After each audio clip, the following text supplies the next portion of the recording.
안녕하세요. 황교안 세무사입니다. 요즘 사업하시는 분들이 이제 사업자나 이제 법인 명의로 이제 자동차 많이 구입하고 계시는데요. 그러면은 이거를 사면은 이제 정말 절세가 되는 건지, 자동차와 세금에 대해서 한번 같이 알아보도록 하겠습니다. 일단 먼저 자동차를 사면은 이제 무조건 절세가 되느냐? 근데 이게 원칙적으로는 이제 사업용으로 사용하는 경우에 한해서만 이제 비용으로 인정이 됩니다. 이제 차를 산다고 무조건 다 이제 비용으로 인정되는 게 아니라 이제 실제 사업에 써야 된다는 거죠. 개인적으로 타고 다니는 자가용은 당연히 비용 인정이 안 되고요. 차를 사도. 그리고 출퇴근 목적으로 타고 다니려고 사는 경우에도 이제 비용 인정이 되지 않습니다.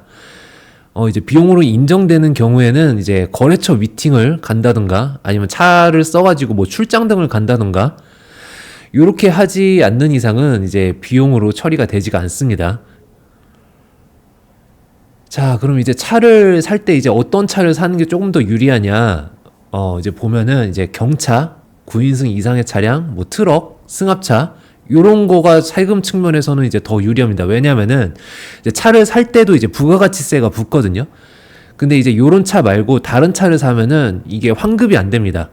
이제 부가세를 주고 이제 다시 못 돌려받는 이제 상황이 되는 거죠. 그리고 요런 차량들의 특징이 이제 운행하시면서 유류비, 그리고 또 이제 차량 수리 같은 것도 하겠죠. 차량 수리비, 요런 것도 이제 같이 환급이 됩니다. 근데 이제 그 외의 차량들, 예를 들어서 뭐 아반떼라든지 뭐 소나타, 그리고 뭐 외제차 같은 경우 뭐 요런 거 사시면은 이제 부가가치세 환급이 안 돼요.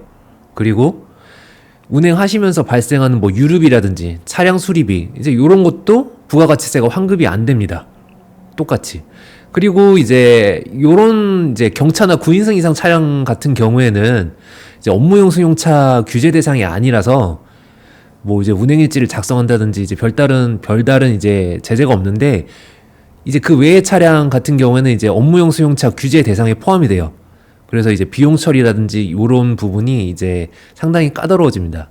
그러면 이제 업무용 승용차 규제라는 건 뭐냐? 요거에 대해서 좀 한번 같이 살펴보도록 하겠습니다.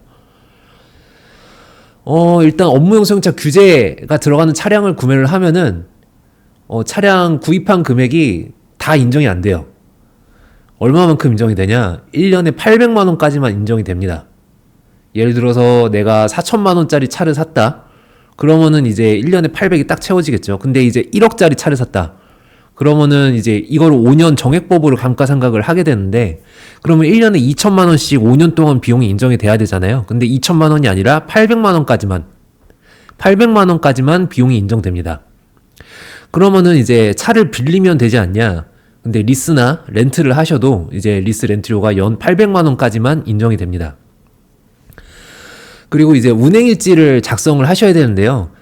그러니까 이제 차량을 뭐 어느 목적으로 몇 킬로만큼 운행을 했고 몇 시에 썼다, 언제 썼다, 이런 거를 이제 다 기록을 해주셔야 되는데, 만약 그런 운행일지가 없으면은 이제 1년에 1,500만 원까지만 비용이 인정이 됩니다. 근데 이 1,500만 원이라는 게 이제 차량 가액, 요거 리스 렌트료 800만 원 이 포함된 금액이거든요. 그러니까 이제 뭐 유류비라든지 수리비라든지 뭐 자동차세, 보험료 요런 거 한도는 700만 원밖에 안 되는 거죠. 이제 운행이 많은 같은 경우에는 이제 700만 원밖에 안 되니까 비용이 너무 조금 들어가겠죠. 그리고 만약 이거를 넘어서게 되면은 이제 비용 인정이 안 됩니다. 이제 법인 같은 경우에는 이제 사적으로 썼다고 보고 대표자의 소득으로 처분이 되고요. 그리고 개인 사업자 같은 경우에는 이제 그런 개념이 없기 때문에 그냥 비용에서만 부인되고 끝납니다. 자, 그리고 업무용 수용차 전용 보험을 가입을 해야 돼요. 이제 법인 사업자는 이제 운행하는 차 대수에 상관없이 무조건 가입을 해야 되고, 만약에 가입을 안 한다, 그럼 가입 안 한 기간만큼 비용이 인정이 안 됩니다. 1년 내내 가입을 안 했다? 그러면은 전액 다 비용이 인정이 안 되겠죠. 요거 인정 안 되는 거는 차량 가액만 비용 인정이 안 되는 게 아니라 유지비, 뭐 유류비라든지 자동차세, 보험료 요런 것도 같이 인정이 안 됩니다. 그리고 개인 사업자 같은 경우에는 이제 2대 이상 운행 시에는 필수적으로 가입을 하셔야 됩니다. 그러니까 한 대까지는 괜찮은 거죠. 그리고 이거는 이제 개인 사업자만 해당하는 건데, 요런 업무용 수용차 관련 규제가 이제 복식부기 대상자만 규제 대상이에요. 그래서 내가 간편장부 대상자다 하시면은 그 경차나 뭐 9인승 이상 차량 요런 거 구입 안 하고 그냥 뭐 아반떼, 승용차 요런 거 구입하셔도 업무용 승용차 관련 규제를 받지 않습니다.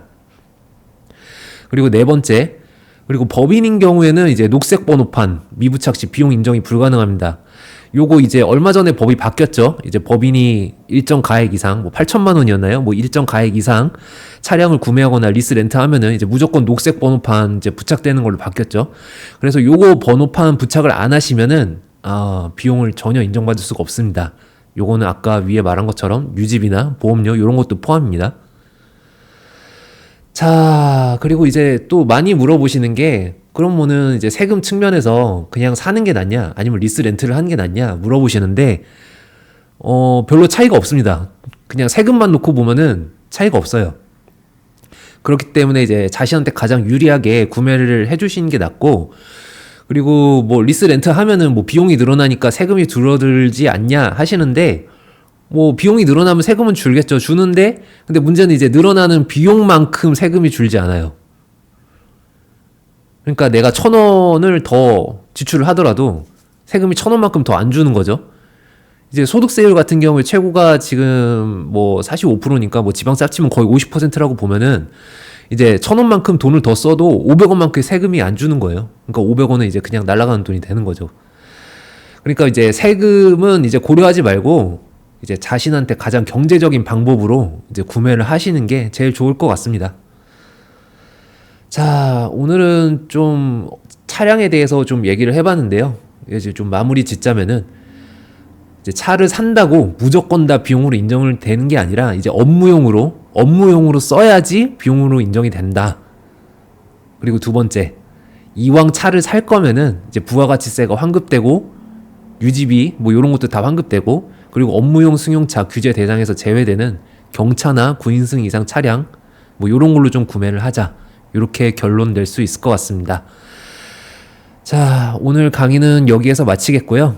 도움이 되셨다면은 구독과 좋아요 부탁드리겠습니다. 감사합니다.